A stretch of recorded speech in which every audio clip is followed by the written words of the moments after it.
Pourquoi une simple remarque peut-elle changer complètement ton état en quelques secondes? Pourquoi certaines paroles restent dans ta tête pendant des heures, voire des jours, alors qu'elles semblent insignifiantes? Ce n'est pas un manque de contrôle, c'est un mécanisme plus profond, plus ancien, presque automatique. Ton esprit ne réagit pas seulement à ce qui se passe, il réagit à ce qu'il interprète comme une menace. Et dans la majorité des cas, cette menace n'est même pas réelle. Elle est construite, amplifiée, déformée par ton propre système interne. Voilà pourquoi tu réagis toujours trop.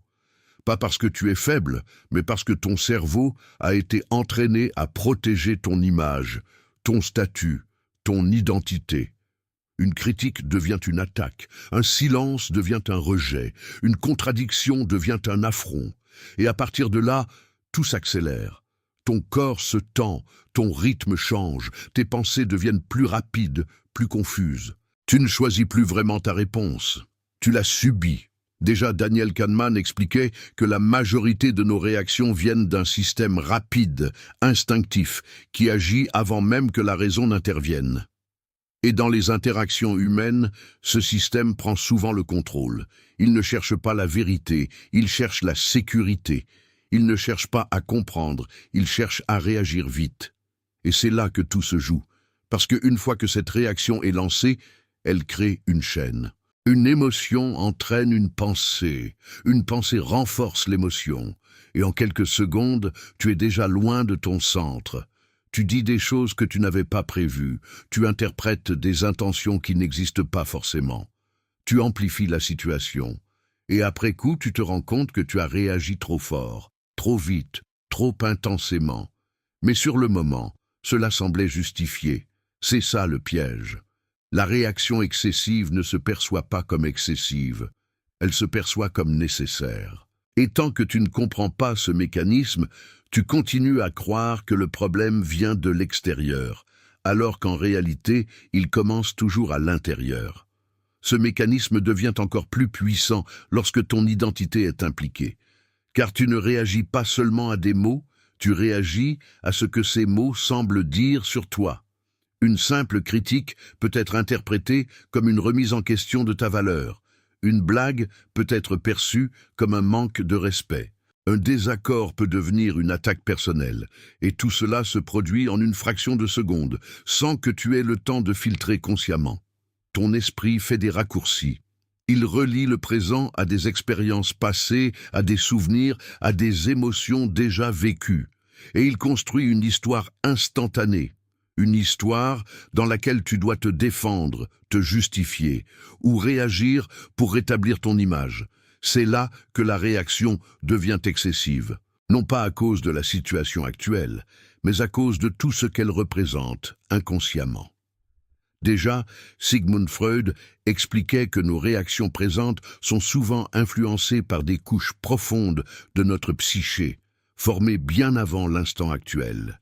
Et ces couches agissent sans demander ton avis, elles prennent le contrôle, elles amplifient, elles déforment. Et plus tu es attaché à une certaine image de toi, être respecté, être compétent, être apprécié, plus ces réactions deviennent intenses, parce que chaque interaction devient un test de cette image. Et si cette image semble menacée, même légèrement, ton système se met en alerte. Tu ressens le besoin de corriger, d'expliquer, de défendre, et dans cette urgence, tu perds la distance nécessaire pour voir clairement la situation. Tu n'écoutes plus vraiment l'autre. Tu écoutes ce que ton esprit te dit que l'autre veut dire, et cette différence est énorme, parce qu'elle transforme une interaction simple en conflit interne. Tu ne réagis plus à la réalité, tu réagis à ton interprétation, et tant que cette distinction n'est pas claire, chaque échange peut devenir une source de tension, même les plus insignifiants, même les plus neutres.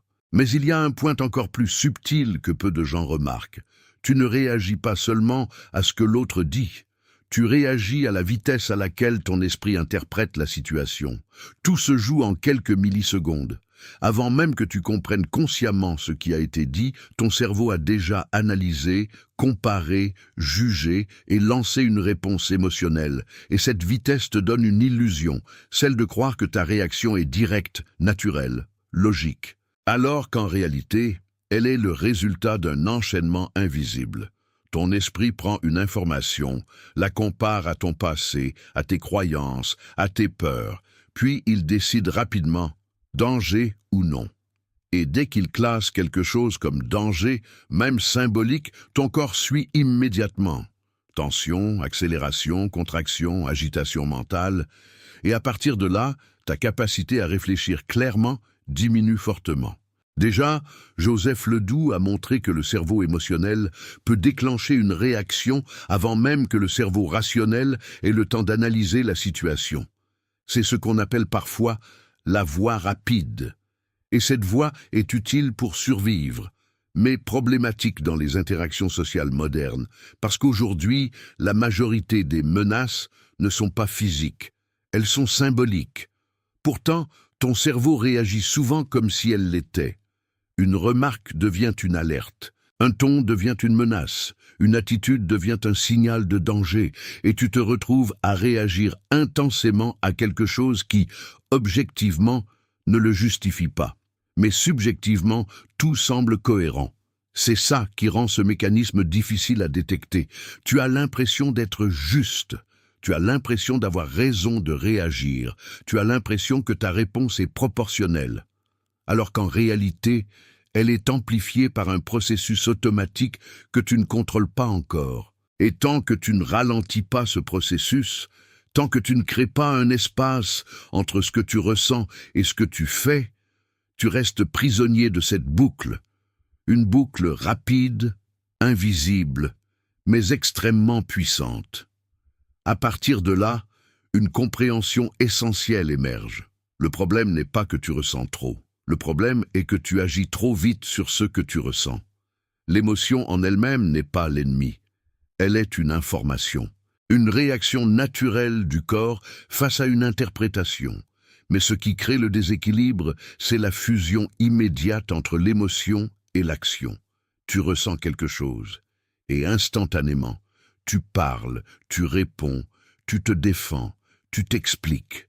Il n'y a aucun espace, aucun filtre, aucune distance, et c'est précisément cet espace qui manque, parce que c'est dans cet espace que se trouve ton pouvoir, un espace minuscule, presque imperceptible, entre ce que tu ressens et ce que tu fais. Viktor Frankl l'exprimait clairement. Entre le stimulus et la réponse, il existe un espace et dans cet espace réside notre liberté. Mais dans la majorité des cas, cet espace est écrasé par l'habitude. Tu es conditionné à réagir rapidement, à répondre immédiatement, à ne pas laisser passer, et cette rapidité est valorisée socialement. On pense que répondre vite, c'est être intelligent, réactif, fort. Mais en réalité, c'est souvent l'inverse. C'est une absence de contrôle. Parce que lorsque tu réagis sans espace, tu laisses ton état interne décider à ta place. Tu ne choisis plus, tu exécutes. Et cela te rend prévisible, manipulable, instable. À l'inverse, les personnes qui semblent les plus calmes ne ressentent pas moins. Elles ont simplement appris à ne pas agir immédiatement sur ce qu'elles ressentent. Elles laissent passer quelques secondes. Elles observent. Elles respirent. Elles créent ce micro-espace. Et dans ce micro-espace, elles reprennent le contrôle. Elles choisissent si la situation mérite une réponse. Elles choisissent le ton. Elles choisissent l'intensité. Et ce choix change tout, parce qu'il transforme une réaction automatique en réponse consciente. Et cette différence, aussi subtile soit-elle, est immédiatement perceptible dans les interactions. Elle change la manière dont tu es perçu, mais surtout, elle change la manière dont tu te perçois toi-même. Mais créer cet espace demande plus qu'une simple intention. Cela demande de la conscience en temps réel, parce que dans le feu de l'instant, ton système automatique prend toujours le dessus si tu n'es pas attentif.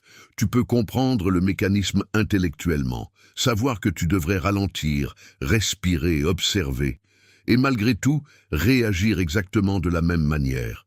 Pourquoi ? Parce que la compréhension seule ne change pas le réflexe. Il faut entraîner ton attention. Il faut apprendre à reconnaître les premiers signes de la réaction. Cette micro-tension dans le corps, ce léger changement dans la respiration, cette montée rapide de pensée. Ce moment précis où quelque chose en toi commence à s'activer. C'est là que tout se joue. Pas après. Pas quand tu as déjà répondu. Pas quand la situation est déjà escaladée. Mais dans ces premières secondes, presque invisibles, où tu peux encore intervenir. Déjà, Jon Kabat-Zinn insistait sur l'importance de ramener l'attention dans le moment présent, non pas pour se calmer après coup, mais pour voir ce qui se passe pendant que cela se produit. Et cette capacité est rare, parce que la majorité des gens vivent en réaction constante. Ils ne voient pas leurs émotions arriver, ils les vivent directement. Ils ne voient pas leurs pensées se former, ils les croient immédiatement. Et c'est pour cela que leurs réactions semblent inévitables. Mais elles ne le sont pas. Elles sont simplement inconscientes. Dès que tu deviens capable de voir ce processus en train de se produire, tu récupères une marge de manœuvre. Même petite, même fragile. Tu peux décider de ne pas parler tout de suite. Tu peux laisser passer une seconde de plus. Tu peux observer au lieu d'interpréter immédiatement. Et cette micro-décision change la trajectoire de toute l'interaction. Parce qu'une réaction immédiate crée une chaîne difficile à arrêter. Alors qu'une réponse retardée ouvre des possibilités. Elle te donne du temps, elle te donne de la clarté, elle te donne du contrôle. Et plus tu pratiques cela, plus cet espace devient naturel. Ce qui demandait un effort conscient devient progressivement une habitude. Et à partir de là, tu ne subis plus tes réactions, tu les vois naître, et tu choisis lesquelles tu laisses exister. Cependant, même avec cette conscience, un autre piège apparaît. Vouloir supprimer complètement ces réactions. Beaucoup pensent que pour ne plus réagir trop, il faut devenir froid, détaché, presque insensible. Mais cette approche crée une tension interne encore plus grande, car ignorer ou repousser une émotion ne la fait pas disparaître. Cela la renforce en silence. Elle reste présente, comprimée, prête à ressortir plus tard, souvent de manière encore plus intense. La véritable maîtrise ne consiste donc pas à ne rien ressentir, mais à ne pas être dominé par ce que tu ressens. C'est une nuance essentielle. Tu peux ressentir de l'agacement sans devenir agressif. Tu peux ressentir de la frustration sans te justifier. Tu peux ressentir de la pression sans perdre ton calme. Déjà, Sénèque expliquait que les émotions ne sont pas le problème en elles-mêmes, mais la manière dont nous leur donnons du pouvoir. Et ce pouvoir vient de l'identification. Dès que tu te confonds avec ton émotion, je suis en colère, je suis blessé, elle devient dominante, elle te guide, elle te pousse à agir, mais si tu changes légèrement cette relation, je ressens de la colère, je ressens une tension, tu crées une distance, tu redeviens observateur, et cette distance est essentielle, parce qu'elle te permet de contenir l'émotion sans la nier, de la laisser passer sans la transformer en action immédiate. Et c'est précisément cette capacité qui réduit les réactions excessives, non pas en supprimant l'émotion, mais en empêchant qu'elle prenne le contrôle. Avec le temps, tu remarques quelque chose d'étonnant. Les émotions passent beaucoup plus vite lorsqu'elles ne sont pas alimentées par des pensées et des réactions. Une irritation qui aurait duré des minutes disparaît en quelques secondes. Une tension qui aurait déclenché un conflit s'éteint d'elle-même. Et cette expérience renforce ta confiance. Tu comprends que tu n'as pas besoin de réagir pour exister. Tu n'as pas besoin de répondre pour te protéger. Tu peux simplement rester présent, ressentir et laisser passer. Et dans cet espace, tu retrouves quelque chose de fondamental, ta stabilité. À partir de ce moment, une bascule se produit. Tu commences à comprendre que tes réactions excessives ne viennent pas seulement de l'extérieur, mais de l'importance que tu accordes aux situations. Plus quelque chose te semble important, plus ton esprit amplifie la réaction. Une remarque venant d'une personne insignifiante te touche à peine. La même remarque venant de quelqu'un que tu respectes peut te perturber profondément. Pourquoi? Parce que ton esprit attache de la valeur à la source. Il hiérarchise, il sélectionne, et en fonction de cette hiérarchie, il déclenche des réactions plus ou moins fortes. Cela signifie que ton intensité émotionnelle n'est pas liée uniquement à ce qui est dit, mais à ce que cela représente pour toi. Déjà, William James expliquait que notre expérience du monde est largement déterminée par ce à quoi nous prêtons attention et par l'importance que nous lui accordons. Et dans les interactions humaines, cette règle est constante. Plus tu investis émotionnellement dans une situation, plus tu deviens vulnérable à ses variations. Une petite chose devient grande, un détail devient significatif, et ton esprit commence à construire autour de cela. Il analyse, il interprète, il anticipe, et sans t'en rendre compte, tu es déjà engagé dans une réaction disproportionnée. C'est pour cela que certaines personnes semblent toujours calmes. Ce n'est pas qu'elles vivent moins de situations, c'est qu'elles donnent moins d'importance à ce qui ne le mérite pas. Elles choisissent où placer leur attention. Elles choisissent ce qui mérite une réaction et ce qui n'en mérite aucune. Et ce choix est fondamental parce qu'il détermine directement ton niveau de stabilité. Si tout est important, tout devient lourd. Si tout mérite une réponse, tu es constamment en tension. Mais si tu filtres, si tu sélectionnes, si tu réduis volontairement l'importance de certaines choses, tu libères de l'espace. Et dans cet espace, tes réactions deviennent plus rares, plus précises, plus justes. Tu ne réagis plus à tout, tu réponds seulement à ce qui compte vraiment. Mais il existe une étape encore plus profonde que le simple fait de filtrer ce qui est important. Comprendre que ton esprit exagère naturellement. Il amplifie, dramatise, anticipe le pire, crée des scénarios qui n'existent pas encore. Et dans ce processus, il transforme des situations neutres en problèmes significatifs. Une phrase ambiguë devient une critique. Un silence devient un rejet. Un retard devient un manque de respect. Et à chaque fois, tu réagis non pas à la réalité, mais à une version amplifiée de celle-ci. C'est ce biais qui alimente la majorité des réactions excessives. Ton esprit ne ment pas volontairement, il essaie de te protéger. Mais il le fait en grossissant les signaux, en les rendant plus urgents, plus importants qu'ils ne le sont réellement. Déjà, Aaron Beck, fondateur de la thérapie cognitive, avait identifié ces distorsions comme étant au cœur de nombreuses réactions émotionnelles disproportionnées. Des pensées automatiques, rapides, souvent invisibles, qui déforment la perception. Et tant que tu ne les remets pas en question, elles dirigent ton comportement. Tu crois ce que tu penses, sans vérifier. Tu réagis à ce que tu imagines, sans observer. Et c'est là que la réaction devient excessive. Parce qu'elle repose sur une interprétation, pas sur un fait. Mais dès que tu commences à ralentir, à questionner, à observer ce que ton esprit est en train de faire, quelque chose change. Tu peux te demander, est-ce que c'est vraiment grave? Est-ce que je suis sûr de ce que j'interprète? Est-ce que je n'exagère pas? Ces questions créent une rupture dans le processus automatique. Elles introduisent du doute là où il y avait une certitude immédiate. Et ce doute est sain, parce qu'il empêche ton esprit de transformer chaque situation en déclencheur émotionnel.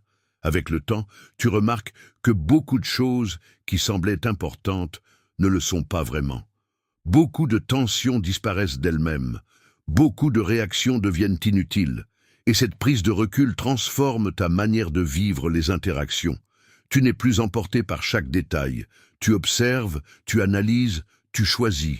Et dans ce choix, tu retrouves une forme de légèreté, une capacité à rester stable, même lorsque ton esprit essaie de t'entraîner ailleurs. À ce stade, une capacité rare commence à se développer, celle de différer volontairement ta réaction, non pas par peur ni par hésitation, mais par choix stratégique. Tu comprends que répondre immédiatement n'est presque jamais nécessaire et que dans la majorité des cas, le simple fait de retarder ta réponse change complètement la situation. Lorsque quelqu'un te dit quelque chose qui te touche, ton réflexe est de répondre sur le champ.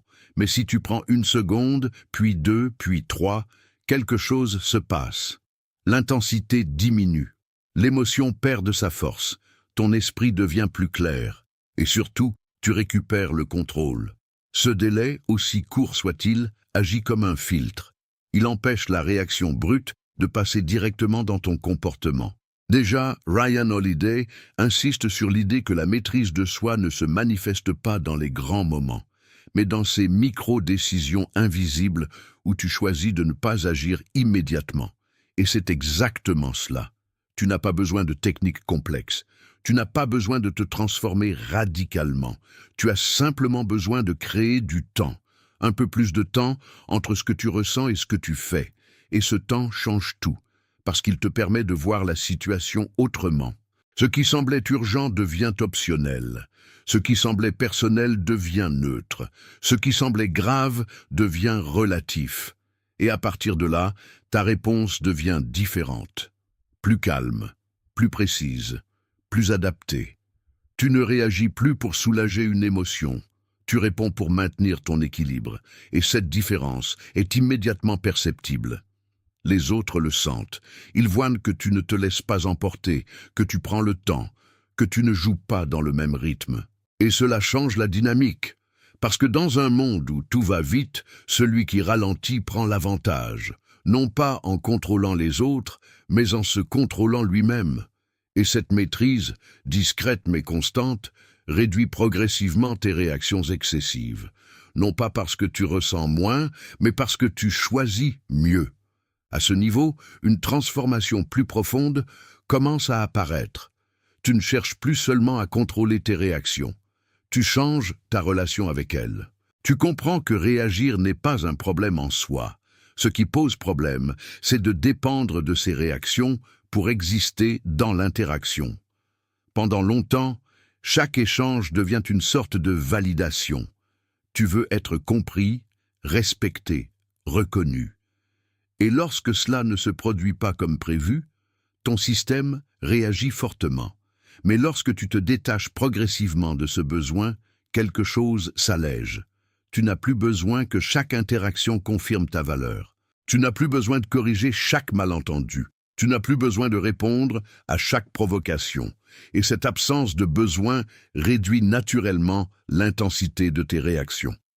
Déjà, Albert Ellis expliquait que ce ne sont pas les événements qui nous perturbent, mais les exigences rigides que nous avons envers ces événements. Les autres doivent me respecter. Cette situation ne devrait pas se produire. Je ne devrais pas être traité ainsi.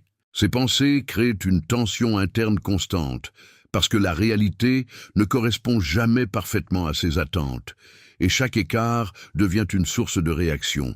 Mais dès que tu remplaces ces exigences par des préférences, j'aimerais être respecté.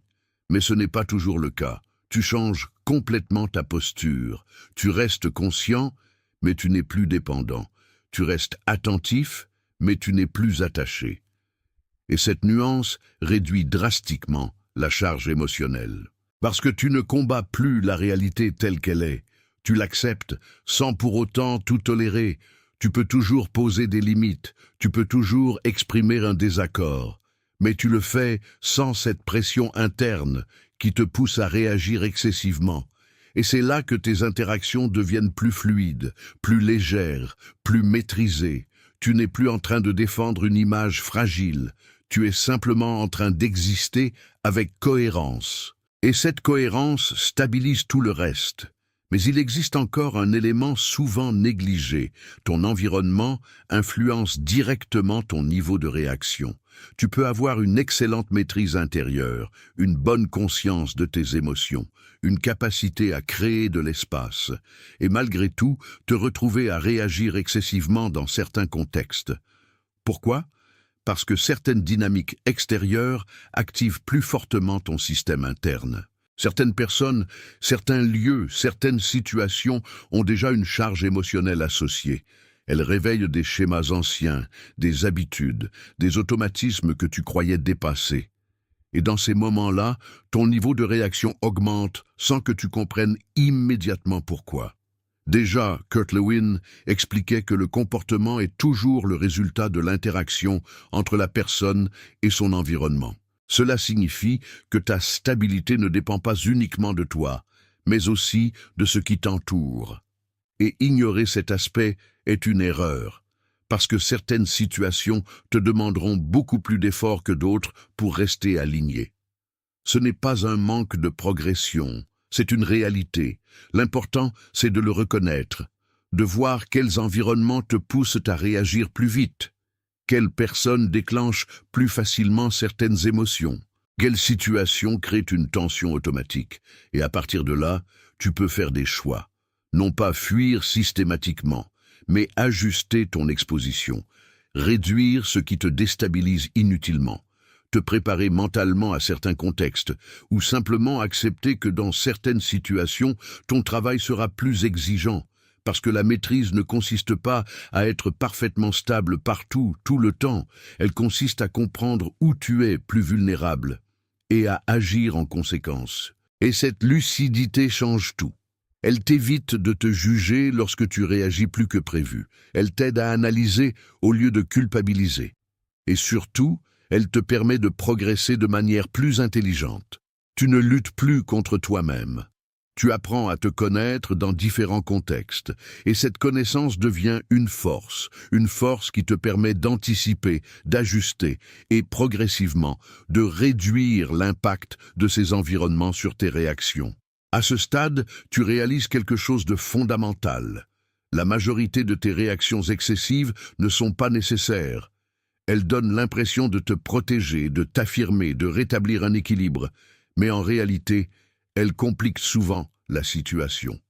Elles ajoutent de la tension là où il n'y en avait pas forcément. Elles prolongent des échanges qui auraient pu rester simples. Et surtout, elles te coûtent de l'énergie. Beaucoup d'énergie. Chaque réaction intense laisse une trace. Elle occupe ton esprit après coup. Tu repenses à ce que tu as dit, à ce que tu aurais pu dire, à ce que l'autre a voulu dire. Et cette boucle mentale peut durer longtemps. Déjà, Marcus Aurelius rappelait que nous souffrons souvent plus dans notre imagination que dans la réalité. Et c'est exactement ce qui se passe ici. Une réaction excessive ne se limite pas à l'instant présent. Elle se prolonge dans le temps, dans tes pensées, dans ton énergie. Mais lorsque tu réduis ces réactions, tu récupères quelque chose de précieux, de l'espace mental, moins de conflits inutiles, moins de scénarios dans ta tête, moins de fatigue émotionnelle. Et cet espace te permet de te concentrer sur ce qui compte vraiment. Tu n'es plus absorbé par chaque détail, tu ne revis pas chaque interaction. Tu avances, plus léger, plus clair. Et cette légèreté n'est pas une faiblesse, c'est une forme d'efficacité. Tu choisis où mettre ton énergie. Tu choisis ce qui mérite ton attention, et ce choix transforme ton quotidien. Les situations deviennent plus simples, les interactions plus fluides, et surtout, tu te sens moins envahi par ce qui se passe autour de toi, parce que tu as compris que tout ne mérite pas une réaction, et que dans beaucoup de cas, ne pas réagir est la réponse la plus intelligente. Non pas par évitement, mais par maîtrise. Une maîtrise qui ne se voit pas forcément de l'extérieur, mais qui change profondément ton expérience intérieure. À ce stade, tu commences à expérimenter une forme de liberté nouvelle. Tu n'es plus obligé de réagir pour te sentir exister. Avant, chaque interaction pouvait devenir une scène où tu devais te positionner, répondre, prouver quelque chose. Maintenant, cette pression disparaît progressivement. Tu comprends que ton calme ne te rend pas invisible. Il te rend solide. Tu n'as plus besoin de répondre à tout pour être respecté. Tu n'as plus besoin de corriger chaque perception pour être compris. Et surtout, tu n'as plus besoin de transformer chaque émotion en action. Déjà, Épictète enseignait que la liberté vient du fait de ne plus dépendre de ce qui ne dépend pas de nous. Et dans ce contexte, cela signifie ne plus dépendre des paroles, des attitudes ou des réactions des autres pour maintenir ton équilibre. Tu peux écouter sans absorber. Tu peux observer sans interpréter immédiatement. Tu peux laisser passer sans te sentir faible. Et cette capacité change profondément ta posture. Tu n'es plus en réaction constante. Tu es en présence. Une présence calme, stable, qui ne cherche pas à s'imposer, mais qui ne se laisse plus emporter. Et cette présence est perçue. Elle modifie la manière dont les autres interagissent avec toi. Moins de tensions inutiles, moins de provocations efficaces, moins de dynamique basée sur la réaction. Parce que tu ne nourris plus ces mécanismes, tu ne participes plus automatiquement au jeu, et avec le temps, quelque chose d'étonnant se produit. Les situations qui te faisaient réagir auparavant perdent de leur intensité. Elles deviennent neutres, presque insignifiantes, non pas parce qu'elles ont changé, mais parce que toi, tu as changé ta manière de les vivre. Et cette transformation est silencieuse, mais puissante. Elle ne dépend pas d'une technique ponctuelle, elle vient d'une compréhension intégrée, une compréhension que tu appliques sans même y penser. Et c'est à ce moment-là que tu passes d'une personne réactive à une personne stable. Et pourtant, cette stabilité ne signifie pas que tu ne réagiras plus jamais. Il y aura encore des moments où l'émotion prendra le dessus, où une situation te surprendra, où une parole touchera quelque chose de plus profond. Et c'est normal. La différence, c'est que ces moments ne définissent plus ton fonctionnement. Tu ne t'identifies plus à chaque réaction. Tu ne te juges plus immédiatement. Tu observes, tu comprends, tu ajustes. Et ce processus devient une partie naturelle de ton évolution. Déjà, Carl Rogers insistait sur l'importance de l'acceptation de soi comme base du changement. Plus tu acceptes tes réactions sans les rejeter, plus tu deviens capable de les transformer. Parce que la lutte constante contre soi-même crée de la tension, et cette tension alimente justement les réactions excessives. À l'inverse, une observation calme crée de la clarté, et cette clarté permet un ajustement progressif. Tu remarques plus vite ce qui t'active, tu reconnais plus tôt les signaux, tu récupères le contrôle plus rapidement, et même lorsque tu réagis, tu reviens à ton centre plus facilement. Tu ne restes plus bloqué dans la réaction. Tu ne la prolonges pas inutilement. Tu apprends à laisser passer même après coup. Et cette capacité est essentielle, parce que la maîtrise ne consiste pas à ne jamais tomber, mais à se relever rapidement, sans amplifier la chute. Et avec le temps, ces moments deviennent de moins en moins fréquents. Non pas parce que le monde devient plus simple, mais parce que ton rapport au monde devient plus stable. Tu n'attends plus des situations qu'elles soient parfaites. Tu n'attends plus des autres qu'ils soient toujours justes. Tu sais que l'imprévu fait partie du jeu, et tu sais surtout que tu peux y faire face sans perdre ton équilibre. Et cette confiance transforme tout. Elle t'enlève cette peur de mal réagir. Elle te permet d'entrer dans les interactions avec plus de calme, plus de légèreté, plus de présence. Et dans cet état, les réactions excessives deviennent de plus en plus rares, presque étrangères à ta manière d'être. Au final, le problème n'a jamais été que tu réagis trop, mais que tu ne voyais pas encore ce qui déclenche ces réactions. Parce que tant que le mécanisme reste invisible, il paraît incontrôlable. Tu crois que tu es comme ça, que c'est ta personnalité, que tu n'as pas le choix.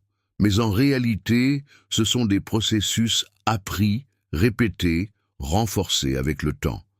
Et tout ce qui est appris peut être transformé. Déjà, Aristote rappelait que nous sommes ce que nous faisons de manière répétée. Et cela vaut aussi pour tes réactions. Chaque fois que tu réagis automatiquement, tu renforces ce schéma. Chaque fois que tu crées un espace, tu le modifies. Et avec le temps, cette modification devient une nouvelle manière d'être. Tu ne changes pas du jour au lendemain, tu ajustes progressivement, interaction après interaction, moment après moment. Et ces petits ajustements accumulés créent une transformation profonde. Tu passes d'un état où tout déclenche une réaction, à un état où presque rien ne t'emporte. Non pas parce que tu es devenu indifférent, mais parce que tu es devenu conscient. Tu vois ce qui se passe. Tu comprends ce qui se joue et surtout, tu choisis. Tu choisis quand répondre, comment répondre et si cela mérite une réponse. Et ce choix est la clé de tout. Parce qu'il te redonne le contrôle. Il te sort de la réaction automatique. Il te replace au centre de ton expérience. Et à partir de là, quelque chose change définitivement. Tu n'as plus besoin de lutter pour rester calme. Tu es calme, naturellement, parce que tu n'alimentes plus ce qui te faisait réagir. Les situations restent les mêmes, les gens restent les mêmes. Mais toi, tu ne fonctionnes plus de la même manière. Et c'est cette différence qui transforme tout.